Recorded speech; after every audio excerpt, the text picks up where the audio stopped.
Você é acostumado a jogar jogo de terror? Vai te converter, meu irmão. O jogo de terror nem sempre é só aquilo que você vê na tela. Existem histórias reais que estão por trás de uma boa parte desses jogos. Agora te arrepiou, né? É claro que algumas são apenas teorias, mas outras podem ser verdade. Por isso, desde já prepara teu like, o teu riso nervoso e prepara teu coração. Que é isso? Não quero te assustar, não.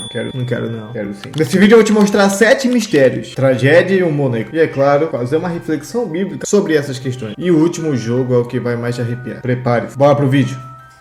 Em primeiro lugar, Polybius, o arcade que lavava o cérebro. Em 1981, em Portland, Oregon, existia um fliperama comum. De repente surge um gabinete preto, sem nome e com formas geométricas hipnóticas. Segundo as informações, jogadores saíam com amnésia dali, convulsões, pesadelos e até alucinações. E o pior, homens de terno preto, parece um negócio do Homem de Preto, né? MIB Homem de Preto, apareciam todas as noites para recolher dados e limpar a máquina, porque querendo ou não, quem joga nesses lugares acaba sujando tudo. É claro que isso é uma lenda urbana, mas será que essa história é verdade? Um fliperama que fica ali parado e o pessoal coletando dados? Sim, isso é pura lenda urbana. Ela surgiu em um post anônimo no fórum coinop.org no começo dos anos 2000, que viralizou como loucura. Mas o que deixa sinistro é a ligação com o MK Ultra, que é um programa secreto da CIA que ocorreu nos anos 50 e 70, que testou drogas, hipnose e tortura psicológica em civis, sem ninguém saber. A questão é que se é sem ninguém saber, como é que a gente sabe? Eu também não sei. Mas essa informação está aqui com a gente. Mas alguns documentos desclassificados provam tudo. Ou seja, o jogo era tão viciante e o governo acabava usando você de cobaia para coletar dados seus. Eu não sei que dados. Talvez de quão ruim você era ou quão bom você era. Mas segundo a lenda, o jogo de hipnotizar. Por isso agora nós vamos para o segundo jogo. ET, The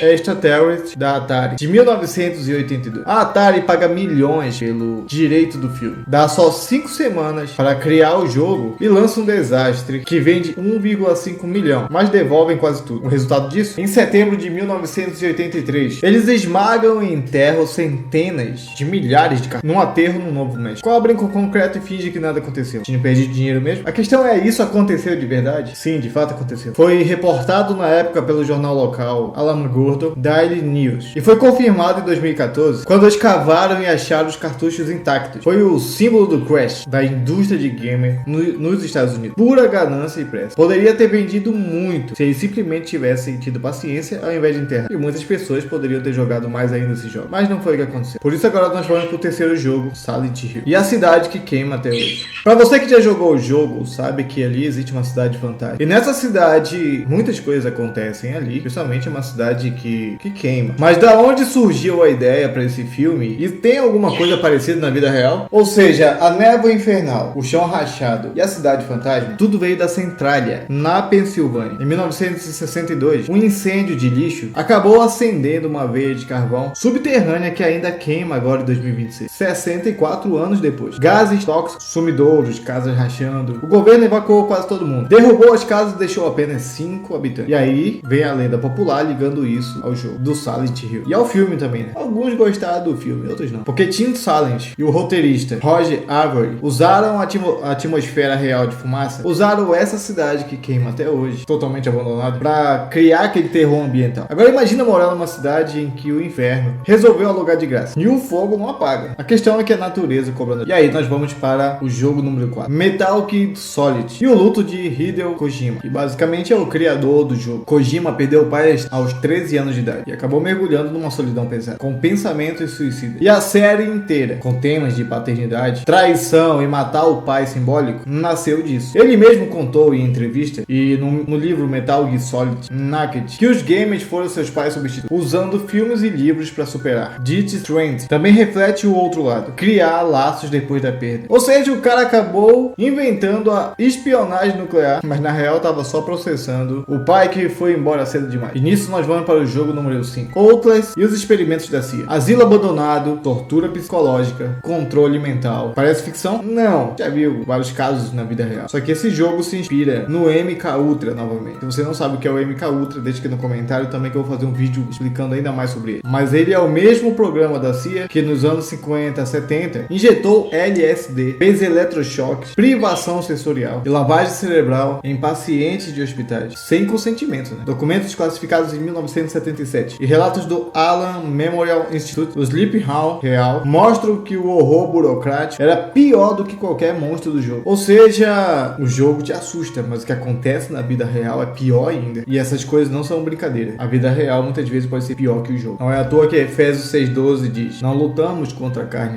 mas contra as hostes espirituais da maldade. O mal mais perigoso às vezes carrega crachá e veste o terno. E aí nós vamos para o sexto jogo, Berserk e a maldição que matou de verdade. Em 1980, Arcade Shooter e Evil morreram de ataque cardíaco em 1981 e 82. Logo depois de jogar e bater o recorde desse jogo, Peter Bukowski, 18 anos de idade, caiu morto no Free Truck Game Hall após uma partida épica. Outros casos ainda alimentaram o pânico desse jogo. E da onde surgiu isso? É claro que ainda se passa como uma lenda, que surgiu em notícias da época e virou uma audição do Evil Otto. Mas basicamente não foi o jogo que matou, mas o medo real dos anos 80 com videogames de viciantes. Lembrando que logo quando se lançou o jogo, nesse período, havia muitas superstições envolvendo os jogos. Só que lendas, muitas vezes, pode vir de algum fato real que foi visto e aumentado, ou simplesmente foi inventado uma mentira. Mas eu só quero mostrar pra vocês aqui o que roda em cima desse jogo. E agora nós vamos pra última, que como eu falei pra vocês, seria a história mais pesada de tudo. Desde já, deixa aqui teu like, se inscreve no canal, deixa teu comentário aí e ativa o sino pra gente continuar aprendendo mais coisas que tá acontecendo nesse mundo afora. E o jogo é Straight Dragon Cancer. Ryan Green, que foi o pai e desenvolvedor desse jogo, criou o jogo enquanto o filho Joel, que tinha apenas 1 ano, lutava contra um câncer cerebral terminal. Joel viveu 4 anos entre a cirurgia, químio e os hospitais. O jogo usa áudios reais dele rindo, chorando e orando no leito. Joel morreu aos 5 anos em 2014. E no dia do lançamento, o jogo virou memorial da família. É uma história triste. E qual foi a origem disso tudo? Como é que você sabe que isso é verdade? Isso tudo foi documentado no site da família e em entrevista deles mesmo. É luto cru, sem filtro. Foi um fato que realmente aconteceu e hoje o jogo acabou se tornando um memorial para a família. É algo triste, mas ao mesmo tempo interessante, que foi uma forma de homenagem, que é a dor real de perder um filho para uma doença que não perdoa. A questão é que a maioria desses jogos de terror sempre vai ter algo por trás. Mas como foi dito ali na mensagem bíblica anteriormente, a nossa luta não é contra sangue e carne. Isso mostra que existe sim uma batalha espiritual no meio disso. O jogo de terror, muitas vezes, ele pode rodar em cima da maldade que o ser humano pensa ou que existe. A questão é o que você vai fazer com essa informação. Jogos de terror podem te assustar ainda, pode ser divertido, mas o que é que você está aprendendo com ele? Curte, comenta, compartilha e eu vou responder todos os comentários. Que Deus te abençoe. Falou, é nóis. Tchau, tchau.